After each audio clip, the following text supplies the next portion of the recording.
చాలా గొప్ప గొప్ప కార్యాలు చేయగలడు. అనుకుంటే తక్కువ కాలంలో ఎక్కువ ధనాన్ని సంపాదించగలడు, ఎలాగైనా సంపాదించగలడు. మానవుడు చేసిన గొప్ప ఇన్వెన్షన్ ఏంటో చెప్పమంటారా?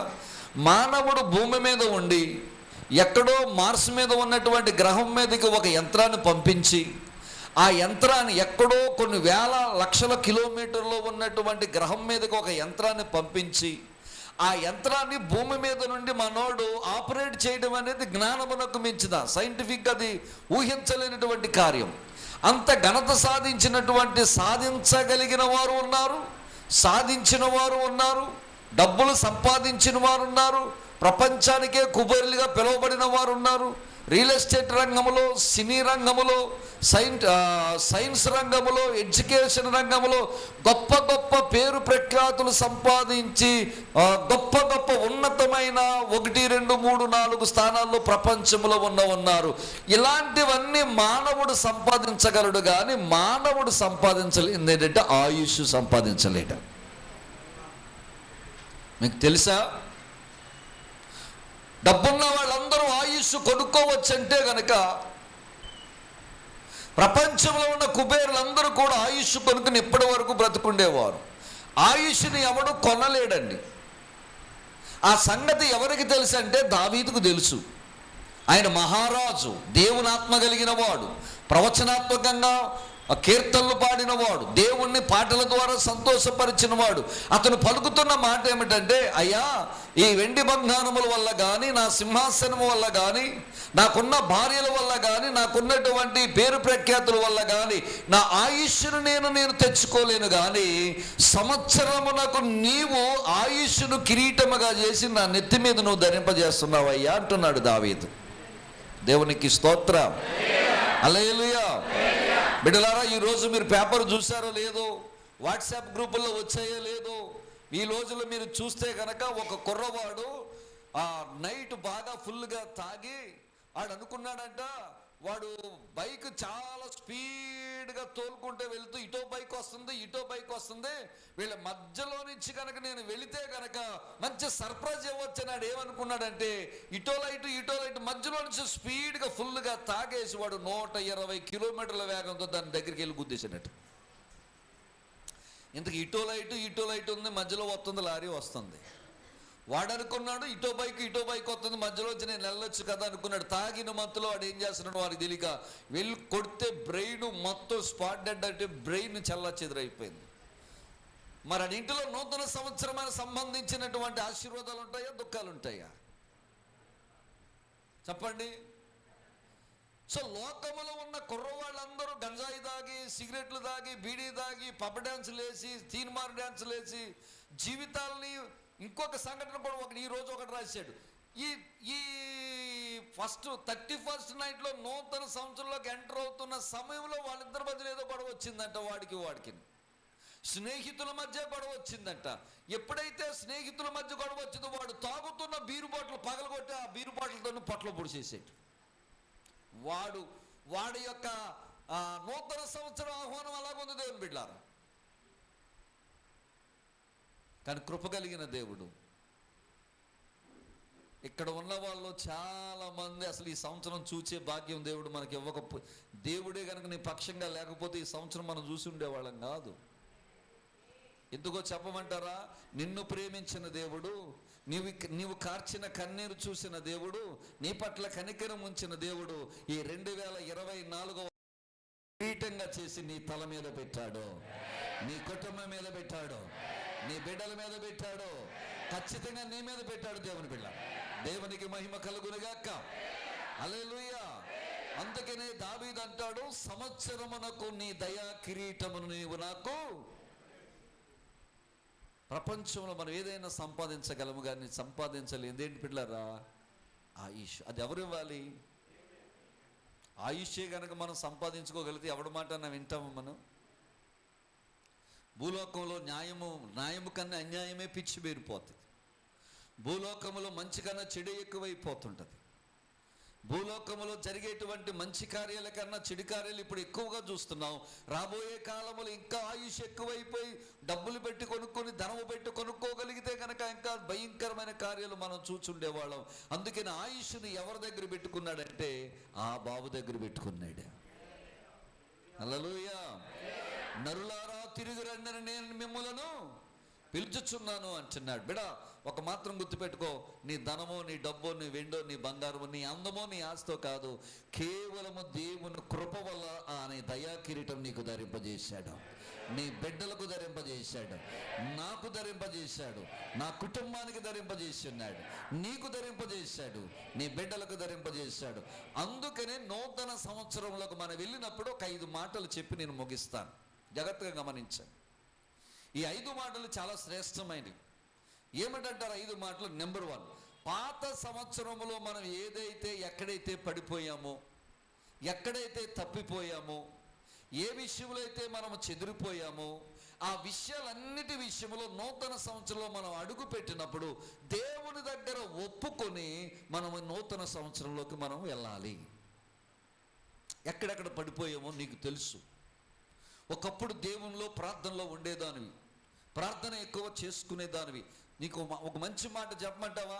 నువ్వు చేసిన ప్రార్థనే కదా నీ రక్షగా మిగిలింది. నువ్వు చేసే ప్రార్థనే కదా నీ కుటుంబానికి సురక్షంగా మిగిలింది. ఒకప్పుడు నువ్వు చేసిన కన్నీరు ప్రార్థనే కదా నీ కుటుంబానికి ఎంతో దీవెనకరంగా మార్చబడింది. ఒకప్పుడు నువ్వు చేసినటువంటి ఆ దేవుని సన్నిధిలో నువ్వు మోకరించి కన్నీరు కార్చి శుక్రవారం ఉపవాసం ఉండి ఆదివారం దేవుని మందిరంలోకి వచ్చి నువ్వు ఏడ్చిన ఏడిపే కదా నీ కుటుంబానికి ఒక దీవెనకరముగా, ఒక యోబు చుట్టూ కంచెపడినట్లుగా కంచెపడింది. ఎప్పుడైతే నువ్వు ప్రార్థన మానేశావో, ఎప్పుడైతే సన్నిధికి దూరం అయ్యావో, సాతాను గడికి నువ్వు చోటు ఇచ్చావు, సాతాను మన కుటుంబంలోనికి అడుగు పెట్టాడు. నేననే మాట ఏమిటంటే, నూతన సంవత్సరంలోనైనా మనం చేయాల్సిన పని ఏంటంటే, ఎక్కడ పడ్డామో, ఎక్కడ వదిలిపోయామో, ఎక్కడ దిగసారిపోయామో వాటన్నిటి విషయంలో మనము దేవుని దగ్గర ఖచ్చితంగా ఏం చేయాలంటే ఒప్పుకొని తీరాలి. దేవుని వాక్యం వస్తుంది కదా. సామెతల గ్రంథము 28వ అధ్యాయంలో ఒక మాట ఉంటుంది, చదవండి. సామెతల గ్రంథము 28వ అధ్యాయం 13వ వచనం. తమ అతిక్రమములను దాచిపెట్టువాడు వర్ధిల్లడు, వాటిని ఒప్పుకొని విడిచిపెట్టువాడు కనికరము దేవునికి స్తోత్రం. బిడ్డలారా గమనించండి, ఒక మాట చెప్తున్నాను. ఎవరో ఏదో అంటారని, ఎవరైనా నన్ను చూస్తే అవమానపరచబడతానేమోనన్న ఆలోచనతోనో, లేకపోతే ఎవరైనా నన్ను ఏదైనా అంటే గనక నేను ఏమైపోతానన్న ఫీలింగ్లో మనం ఉండి గనక మనం జరుగుతున్నటువంటి ఆ తప్పులను మనం సరి చేసుకోకపోతే పాత సంవత్సరంలో మన పరిస్థితులు ఎలాగున్నాయో, పాత సంవత్సరంలో మన కుటుంబం ఎలాగుందో నూతన సంవత్సరం కూడా అలాగే ఉంటుంది. కానీ నూతన సంవత్సరంలో మార్పు చెందాలి అంటే గనక పాత సంవత్సరంలో 2023లో ఎక్కడైతే మనం పడిపోయామో అక్కడ లేవనెత్తపడి దేవుని దగ్గర మనుషుల దగ్గర ఒప్పుకోవద్దండి. నువ్వు నుంచున్నది, నువ్వు కూర్చున్నది సర్వలోకనాథుడకు దేవుని సన్నిధిలో ఉన్నారు. ఆయన కనుదృష్టి, ఆయన మనస్సు ఈ మందిరం మీద ఉంటుంది. హల్లెలూయా. నీ హృదయములో ఉంటుంది దేవుని బిడ్డలారా. నువ్వు ఒక్కసారి మాట్లాడితే, ప్రార్థన చేస్తే, హన్నా చేసిన ప్రార్థన వలె, యాకోబు చేసిన ప్రార్థన వలె, బైబిల్లో భక్తులు చేసిన ప్రార్థన వలె ఆ గుడ్డివాడు అంటాడు, యేసు ప్రభువారు వెళ్ళిపోతుంటే, దావీదు కుమారుడా నన్ను దాటిపోకయ్యా అంటాడు. శిష్యులు అంటారు, శబ్దము చేయకయ్యా, ఆయన మాట వినడం లేదుగా అంటాడు. యేసు ప్రభువారు విన్నట్టుగా కొంచెం ముందు దూరం వెళ్ళాడు. వీళ్ళు చుట్టూ ఉన్న శిష్యులు అన్నారు, ఊరుకో ఊరుకో, మాట్లాడుకన్నాడు. ఎవరినైతే ఊరుకోమని చెప్పాడో వారితోనే యేసయ్య చెప్తున్నాడు, మీరు వెళ్ళమని పిలుచుకురంటారు అని చెప్తున్నాడు.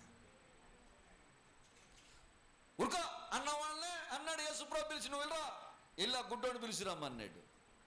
కేకలు వేస్తే నా యేసయ్య దాటిపోడు, కన్నీరు కాసి నా యేసయ్య దాటిపోడు, ప్రార్థన చేస్తే నా యేసయ్య దాటిపోడు, ఒప్పుకుంటే నా యేసయ్య నిన్ను కాదనడు. ఇంకో అద్భుతమైన మాట చెప్పమంటారా? ప్రపంచంలో ఎవరైనా క్షమించగలిగిన వారు ఉన్నారంటే నా ప్రభు అయిన యేసుక్రీస్తు తప్ప ఎవరు లేరండి. ఈ లోకంలో ప్రతి ఒక్కడు దుష్ట శిక్షణ, శిష్ట రక్షణ. తప్పులో పాత కాల సంవత్సరంలో ఎక్కడెక్కడైతే వదిలేసామో పడిపోయామో మనుషుల దగ్గర కాక ఎవరి దగ్గర ఒప్పుకోవాలి? ఒప్పుకోవాలి. ఇది మొట్టమొదటి. రెండవది, బిడ్డలారా, పాత సంవత్సర కాలములో దేవుడు నీకు ఎన్నో మేలు చేశాడు. ఒకటా రెండా చెబితే చాలా. అన్నిటికంటే అద్భుతమైన మేలు ఏంటంటే నువ్వు సజీవంగా ఇక్కడ కూర్చోవడమే దేవుడు చేసిన మేలు. అంతే కదండి. ప్రాణం ఉంది కాబట్టి కూర్చున్నావు. రాజమండ్రి ఇప్పుడు చెప్తుంటాను, రాజమండ్రిలో ఎన్నో హాస్పిటల్ ఉన్నాయి. పెద్ద హాస్పిటల్ ఉంది, దాని వెనకాల మెడికల్ కాలేజ్ కూడా కడుతున్నారు. ఎంతోమంది యవనస్తులు కాళ్ళు చేతులు గత రాత్రి జరిగిన యాక్సిడెంట్లో కాళ్ళు చేతులు ఇరిగిపోయిన వాళ్ళు చాలామంది అక్కడ కూర్చున్నారు. 31st నైట్ చాలా ఎంజాయ్ చేశారు, కానీ కాళ్ళు చేతులు ఇరిగిపోవడం వల్ల, మొహం పగిలిపోవడం వల్ల మంచాల మీద పడుకుని లేవట్లేదు. కొంతమంది ఆపరేషన్లు చేయించుకుని మంచాల మీదే ఉన్నారు. కొంతమంది సగం కాలిపోయి బతకాలో చావాలో తెలియని వాళ్ళు చాలామంది ఉన్నారు. కొంతమంది అయితే దేవుని బిడ్డలారా ఆపరేషన్ థియేటర్లో వాళ్ళు ఉంటే బయట ఉన్న తల్లిదండ్రులు కంగారు పడుతున్నారు. లోపల ఉన్నవాడు బతుకుతాడా చస్తాడని అడుగుతున్నారు. డాక్టర్లు అంటున్నారు 24 గంటలు గడిస్తే కానీ ఏమీ చెప్పలేము అంటున్నారు. వాళ్ళందరూ కూడా చాలా ఆందోళనలో ఉన్నారు. కడుపులో రోగాలతో బాగోగలేక పడుకున్న వాళ్ళు కొంతమంది, కిడ్నీలో ప్రాబ్లంతో ఉన్నవాళ్ళు కొంతమంది, గుండె జబ్బులతో ప్రాబ్లం అయి పడుకున్న వాళ్ళు కొంతమంది. వీళ్ళన్నిటిలో నుండి దేవుడు నిన్ను కాపాడి, నిన్ను రక్షించి, నిన్ను బలపరిచి నూతన సంవత్సరంలో తన మందిరములో నిలబెట్టిన దేవునికి ఆయన సన్నుతించడం ఎంతైనా మంచిది. దేవునికి మహిమ కలుగునుగాక. అందుకే 127వ కీర్తనలో అంటాడు కదా, యెహోవాను స్తుతించుడి, ఆయనను స్తుతించుట మంచిది. యెహోవాను స్తుతించుట మంచిది. 103వ కీర్తనలో అంటాడు కదా, నా ప్రాణమా యెహోవాను సన్నుతించుము, ఆయన చేసిన ఉపకారములలో దేనిని మరొకము. స్తుతి అనగా దేవుడు మనకు చేసిన మేలును బట్టి చెల్లించే దాన్ని స్తుతి అంటారు. సన్నుతించడం అనగా దేవుడు మనకు చెయ్యబోతున్న మేలును గుర్తు చేసుకుని ఆయనకు చెల్లించేదాన్ని సన్నుతించడం అంటారు. మీకు విషయం చెప్పమా, దేవుడు నీ పట్ల పెద్ద కార్యం చేసినప్పుడు నువ్వు చిన్నగా దేవుని గనపరచకూడదు. దేవుడు నీకు మేలు చేశాడని చెప్పినప్పుడు ఏదో తూతు మంత్రంగా పెట్టేశాను, అమ్మయ్య దులిపేసుకున్నాను అనకూడదు. ఎంత గొప్ప మేలు చేశాడో అంత గొప్పగా దేవుడిని 10 మందిలో గనపరచాలా, నీ కుటుంబంలో గనపరచాలా, నీ వీధిలో గనపరచాలా. దేవునికి స్తోత్రం. అది గనపరచడం అంటే, అదే స్తుతించడం అంటే. ఎందుకో చెప్పమంటావా, ఆయుష్ అనేది ఎవడు ఇవ్వలేని బిడ్డలు. ఎన్ని లక్షలు ఖర్చు పెట్టినా బ్రతికి తిరిగి రాని వాళ్ళు కరోనాలో చాలామంది ఉన్నారు. సన్నుతించాలా, మర్చిపోకూడదు. దేవునికి స్తోత్రం. మూడవదిగా చూస్తే దేవుని బిడ్డలారా, ఒకటి, పాత సంవత్సరంలో మనం ఎక్కడైతే పడిపోయామో అక్కడ దేవుణ్ణి మనం ఏం చేయాలట, ఒప్పుకొని విడిచిపెట్టాలి. రెండవదిగా, దేవుడు చేసిన మేళ్లను మనము ఆయనకి ఏం చేయాలి, కృతజ్ఞతాస్తుతులు చెల్లించాలి. మూడవదిగా, పాత సంవత్సరములో నువ్వు ఏ కార్యాలైతే సాధించలేకపోయావో నూతన సంవత్సరంలో సాధించడానికి ప్రయత్నం చేయాలా. పాత సంవత్సరంలో ఒక ఉద్యోగమే కానీ వ్యాపారమే కానీ ఒక పట్టుదల ఉండాలి. మీరు ఎప్పుడైనా సాలెగూడుని చూసారా? సాలెగూడుని చూడండి. సాలెగూడు అది కడుతున్నప్పుడు, నెట్ కడుతున్నప్పుడు కింద పడిపోద్ది. మళ్ళీ కింద పడిపోయాను కదండి, కిందకి వెళ్ళిపోద్ది. అది మళ్ళీ ఓపిక తెచ్చుకుని మళ్ళీ పైకి వెళ్ళి మళ్ళీ ఏం చేస్తుంటుంది, అది నెట్ కడుతూ ఉంటుంది. ఆ నెట్ కట్టిన తర్వాత వచ్చిన పురుగులు ఉంటాయి, ఆ పురుగుల నెట్లోకి వచ్చినప్పుడు ఈ సాలెపురుగు ఏం చేస్తుందంటే ఆ దోమల్ని, ఆ ఈగల్ని, ఆ పురుగుల్ని ఏం చేస్తుందంటే ఇది తింటుంది. దీని ప్రయత్నం ఎలా ఉంటుంది చెప్పమంటారా? అది సాలెగూడు కట్టేంత వరకు కూడా కింద పడిపోయిన పైకి లేచి, కింద పడిపోయిన పైకి లేచి, కింద పడిపోయిన పైకి లేచి, అది మొత్తం సాలెగూడనంతటి కూడా పర్ఫెక్ట్గా కట్టిన తర్వాత అది భోజనానికి సిద్ధమవుతుంది. బిడ్లారా, నేను ఒక మాట చెప్తున్నాను ఈ మధ్యాహ్న కాల సమయంలో. పాత సంవత్సరంలో పనికిమాలిన కార్యాలకు మనం పాత సంవత్సరంలో నేను దేన్ని పడగొట్టలేకపోయాను, కొత్త సంవత్సరంలో పడగొట్టాలా. పాత సంవత్సరంలో దేన్ని కొంప ముంచలేకపోయాను, కొత్త సంవత్సరంలో నేను ముంచాలా. పాత సంవత్సరంలో ఇలాంటి ఏ దొంగతనం చేయలేకపోయాను, కొత్త సంవత్సరంలో నేను దొంగతనం. ఈ తీర్మానాలు కాదు, ఇలాంటి పనికిమాలిన ఆలోచనలు కాదు. పాత సంవత్సరంలో నేను ఏ గొడవ పెట్టుకోలేకపోయాను, కొత్త సంవత్సరంలో వీధులు లాంటి తిరిగి గొడవ పెట్టేయాలా. ఇలాంటి పనికిమాల ఆలోచనలు కాదు. పాత సంవత్సరంలో నువ్వు దేవునిలో కానీ, నీ వ్యక్తిగత జీవితంలో కానీ, ఆర్థికంగా కానీ ఎక్కడైతే పడిపోయావో, ప్రభువా నూతన సంవత్సరంలో నేను గొప్పగా చేయబడాలి, గొప్పమైన కార్యాలు జరిగించాలి అని నూతనమైన కార్యాలు చేయడానికి నువ్వు తీర్మానం చేసుకోవాలి. వ్యాపారం ఉందా, వ్యాపారాన్ని ఎలాగ అభివృద్ధి చేయాలి. పని ఉందా, పని ఎలాగ అభివృద్ధి చేసుకోవాలి. ప్రార్థనా జీవితంలో ప్రార్థనా జీవితాన్ని ఎలాగ అభివృద్ధి చేసుకోవాలి. నీ కుటుంబం అంతా దేవుని సన్నిధిలో ఎలాగ ఉండాలి. ఇలాంటి విషయాల్లో మనం ఏం చేయాలంటే నూతనమైన తీర్మానాలు చేసుకోవాలా. మనస్సు మారి పత్రిక, రోమా పత్రిక 12వ అధ్యాయంలో 1-2 వచనాలు అంటాడు, మనస్సు మారి ఏం చేయాలంట, నూతనమగుట వలన రూపాంతరము పొందుదామంటాడు. పాత సంవత్సరంలో మనం ఏదైతే చేయలేకపోయామో, ఇప్పుడు మనల్ని పట్టు పీడిస్తున్నటువంటి జబ్బు, చిన్నోళ్ళు మొదలుకొని పెద్దోళ్ళు వరకు టైం అంతా ఎక్కడికి వెళ్ళైపోతుంది చెప్పమంటారు, సెల్ ఫోన్లోకి వెళ్ళైపోతుంది. వ్యాపార విషయంలో కానీ కుటుంబ విషయంలో కానీ నువ్వు నూతనంగా ఆలోచించడానికి నీకు మైండ్ రావట్లేదు. ఎందుకో చెప్పమంటే 24 గంటలు దీంట్లోనే ఉంటున్నాం మనం. ఒకప్పుడు వెండి తెర ఉండేది, దాన్ని వెండి తెర అనేవారు. తరువాత బుల్లి తెర వచ్చింది, ఆ తరువాత చిట్టి తెర వచ్చింది, ఇప్పుడు చేతిలో తెర వచ్చింది.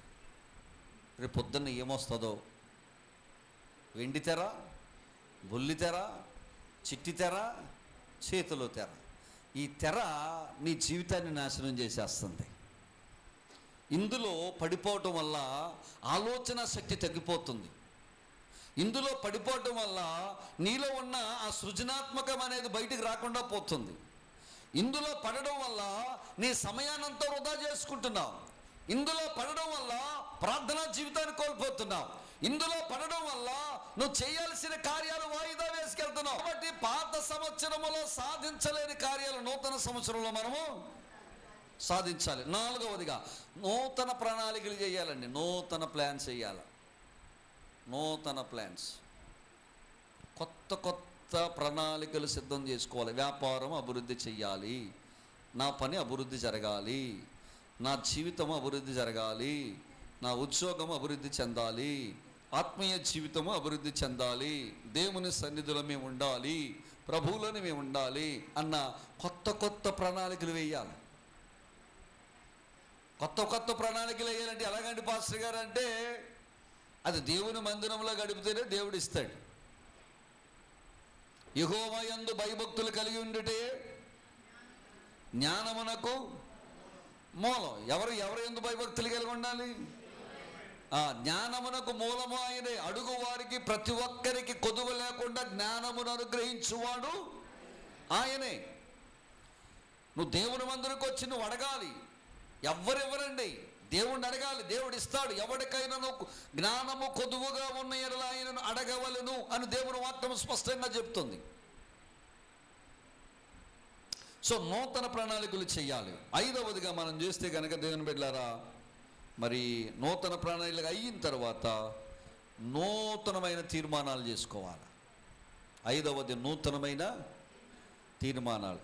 యాకోబును దేవుడు ఎలాగో మార్చాడు? ఇశ్రాయేలుగా మార్చాడు. అబ్రాహామును దేవుడు ఎలాగ మార్చాడు? అబ్రహాముగా మార్చాడు. శారాను దేవుడు ఎలాగ మార్చాడు? శారాహగా మార్చాడు దేవుడు. సైమన్ను దేవుడు ఎలాగో మార్చాడు? పేతురుగా మార్చాడు.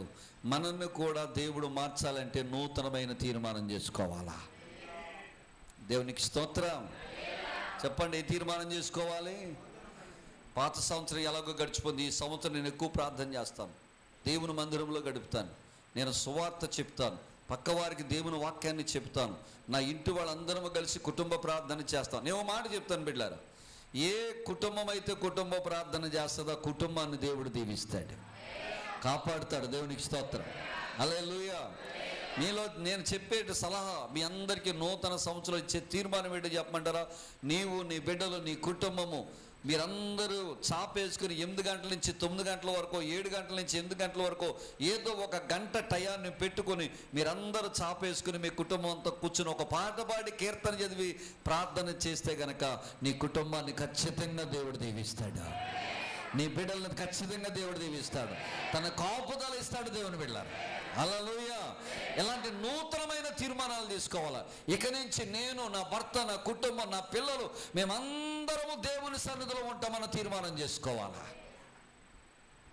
నేను చెప్పమంటారా, మన చిన్నపిల్లలు, నీ భర్తలు, నీ బిడ్డలు దేవుని మందిరంలో ఉండడం వల్ల లోకానికి దొరకకుండా తప్పించుకుని ఆయన సన్నిధిలో ఉంటున్నారా? హల్లెలూయా. ఇది ఆశీర్వాదం దేవుని బిడ్డలారా, ఇది దీవెనకరం దేవుని బిడ్డలారా, ఇది చాలా ఆశీర్వాదకరమైన సంగతి. అందుకనే ఈ నూతన సంవత్సరంలో 5 విషయాలు మనం గుర్తుపెట్టుకోవాలి. ఏమిటి 5 విషయాలు అంటే దేవుని బిడ్డలారా, ఒకటి, ఎక్కడ తప్పిపోయామో అక్కడ మనము దేవుని దగ్గర ఒప్పుకొని విడిచిపెట్టాలి. రెండవదిగా, ఈ దేవుడు చేసిన ప్రతిదానికి మనం కృతజ్ఞతాస్తుతులు చెల్లించాలి. మూడవదిగా, పాత సంవత్సరంలో సాధించలేని కార్యాలు నూతన సంవత్సరంలో సాధించడానికి ప్రయత్నం చేయాలి. నాలుగవదిగా, నూతనమైన ప్రణాళికలు సిద్ధం చేసుకోవాలి. ఐదవదిగా, నూతనమైన తీర్మానాలు చేసుకోవాలి. అట్టి కృప దేవుడు మీ అందరికీ నూతన సంవత్సరంలో అనుగ్రహించునుగాక.